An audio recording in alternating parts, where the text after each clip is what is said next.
For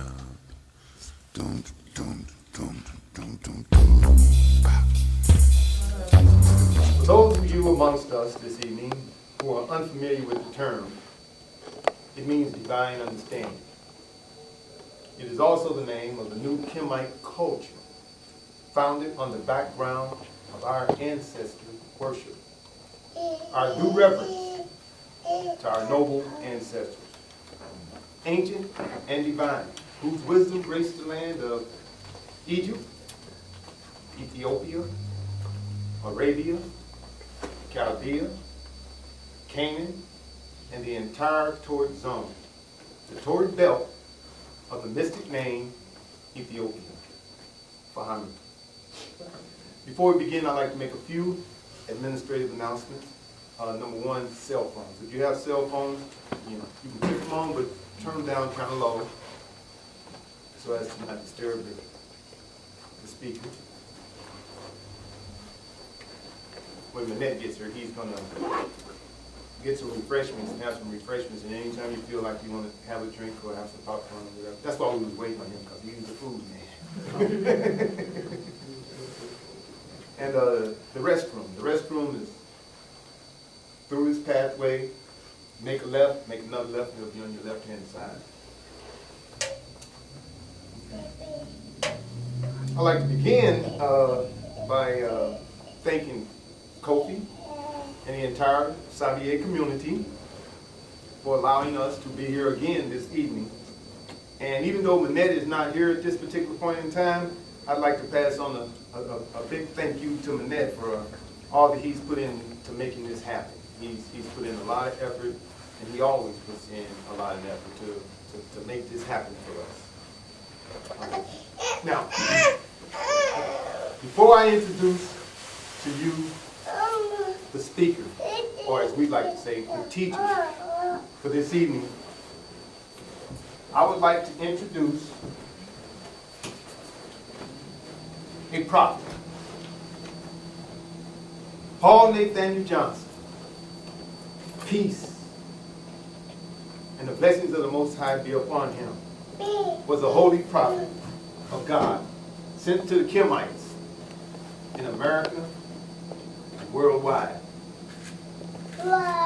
He received divine revelation and made prophecy to aid, guide, and benefit us. Now, when I say revealed, is there anyone here that does not understand what I mean when I say revealed? I don't have to explain it. Our prophet wrote a holy book and left it to us as a revealed guide for the success in reestablishing our ancient culture. Our prophet introduced a new religious system consisting of ancestor worship with a rigid monotheism, new names for Almighty God, names of a host of angels to aid us and our people, and names of many saints and saviors. One of the fundamentals of our understanding is that God has never sent a prophet to the world. Every prophet has a worldly message,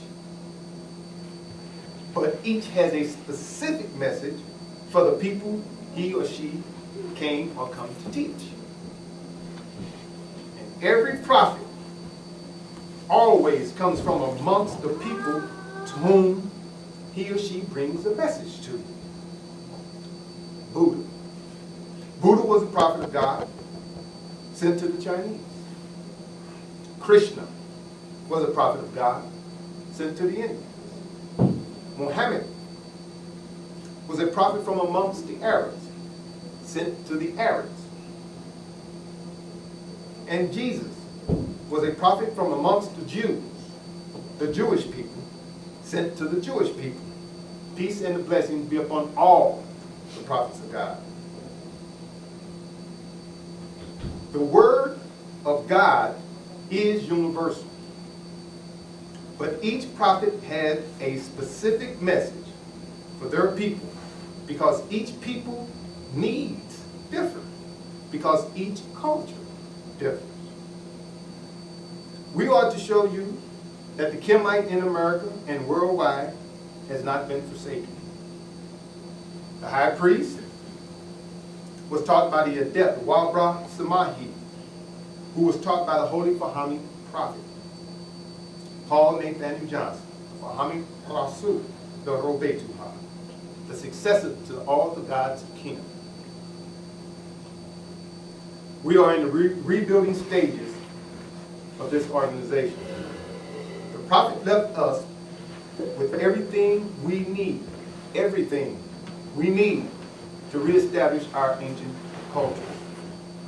And if you know anything about our ancient culture, then you know that that is where we need to be, both spiritually and culturally.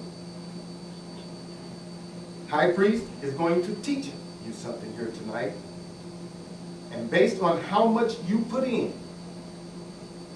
how much you investigate, the effort you make will be the benefit you receive. The more you put into understanding this message by study, by research, then the more you will come to understand and know that Paul Nathaniel Johnson was the prophet of God. And if you like what you learned, and you want to assist this movement in propagating the teachings of the Fahamme Prophet in words, in actions, and of course, in wealth, you can start by signing up for our newsletter. We are in the process right now of republishing our Fahamme Gospels, but we don't have any of those available at this particular time. We will soon. Study our DVDs and our CDs. Join us for slot on Fridays. Develop, study, and investigate. We also hope to start having Sunday lectures pretty soon. We're in the process of working that out, and we're also working on our web page right now. But now, for today's lecture, Fahamme High Priest Ptah Rod.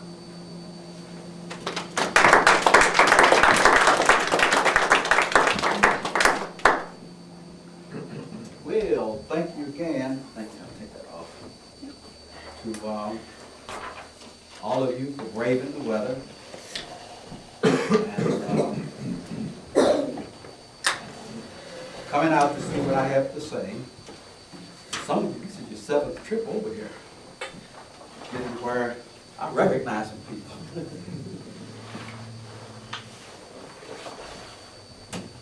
And if many of you have been here before and spent an evening with me, and you know I have a message that's the same message you hear every place, but not. Okay? Always just a little bit different. Hopefully it's thought-provoking. Hopefully it's going to turn a switch on and enable you to see and understand some things that you've not seen nor understood as clearly before. Tonight's lecture is another installment of the series of lectures wherein I advocate the need for a unique culture for our people.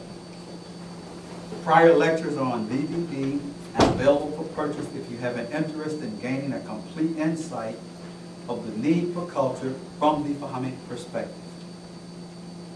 In this lecture, I will take a look at a question posed by the Fahamme Prophet, and that question being, what ails a people? What ails a people? Although the question is asked rhetorically, it is much more than a rhetorical music. We find that in chapter 9 of the Holy Fahamme Gospel asks the question, what ails a people 4 times from 4 linked perspectives. In verse 2, the question is asked, is first phrased in the following words. What ails a people? And then I have inserted, this is not going to be in the text, I inserted these 5 words, particularly scholars and the educated, who know their own history, and then goes on worshiping strange gods, which ignore them and laugh at their calamity while they complain. End quote. Again in verse 3, the question is raised in the following way. What ails a people who adore strange saints and continue to complain? This is akin to the prior question wherein gods are referenced. Also in verse 3, the question is posed in the following words. What ails a people who knows their glorious past and then do not believe it? And finally, in verse 5, the question is asked again in the following words. Quote, what ails a people, whether black or white, who go about the streets without dignity, using the vilest language known to man? So then, the question that will be addressed, in case you missed it, is what ails a people? The answer, simply stated, is that the people that the question is being directed to in the Holy Fahamme Gospel have no culture by which these problems can be corrected. Okay? They have no culture by which those problems I just mentioned can be corrected. And the greatest need our people have in this country and around the world is a culture founded on the background of our own ancestral traditions, which must include ancestor worship. The traditions we need must be free from Nordic hampering. Culture is a process that uplifts, refines, elevates, protects, and safeguards a people's existence. All right? Go back and make sure we got this. Culture is a process that uplifts, refines, elevates, protects, and safeguards a people's existence. The answer that we have no culture, while correct, doesn't go far enough to promote a complete understanding of the ailment we suffer. It doesn't go far enough to demonstrate the true extent of the problems we face. And it doesn't go far enough in describing the difficulty involved in correcting the problem. Some of you probably noticed that this is new. I've got media this time. I'm trying to come to the 21st century. So bear with me. It might be a little haphazard to start, but by next time it's going to get even better. PowerPoint. Huh? PowerPoint. Need a projector. That's our problem. We got the computer. We got the PowerPoint software. We don't have a projector. So we're getting it. We're working it. We're going to get it there. Okay. Well, that's not as big as I thought it would be.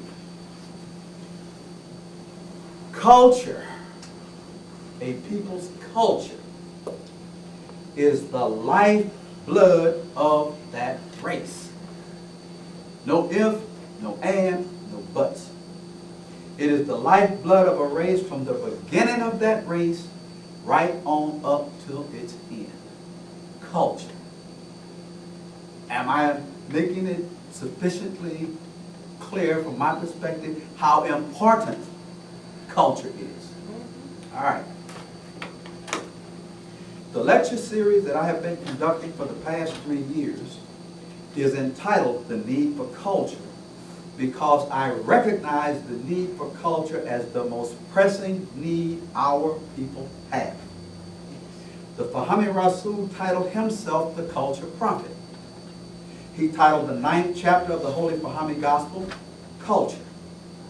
In chapter 9, the prophet lays the foundation for the question he raises by providing the definition for culture that guided his teaching. That same definition, unchanged, continues to guide the movement today. In chapter 9, the prophet teaches us that culture means to worship your own Most High God, your own saints, gods, goddesses. And it proclaims that those people who do not do this are devoid of culture. These things, your own Most High God, your own saints, your own gods and goddesses and angels, is the model for your spiritual and social development. It is our process for refinement, elevation, and progress. Then comes the ability to truly protect and safeguard our own being. This definition of culture establishes our very best selves as the ideal to be achieved. It should be obvious that the temperament of black people differs greatly from the temperament of other people. All right? Hence, the need for a development program designed specifically to address the temperamental, psychical, and spiritual needs of the subject. With it, the unique perspectives and manners of expression of our people are developed and elevated to a higher platform rather than being stifled and discarded upon the trash heap of undeveloped genius.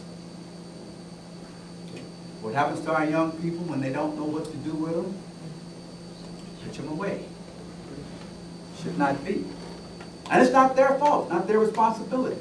It is ours. In researching the term history, I came across several meanings and uses for the word history. My favorite is the following, quote, "History is a chronicle of the events of the past that is notable for its important, unusual, or interesting events." This definition is a statement that clearly applies to the record of achievements compiled by our noble ancestors. And they left that record of achievement to us, their descendants, the downtrodden sons and daughters of the kings and queens of Kim, or Africa for those of you who aren't familiar with the term Kim. We are the Neteru, the saints and the nobles. The deeds of our ancestors were important, definitely unusual by today's standards, and so interesting that thousands of years after the demise of our great civilization, they are still being studied and researched.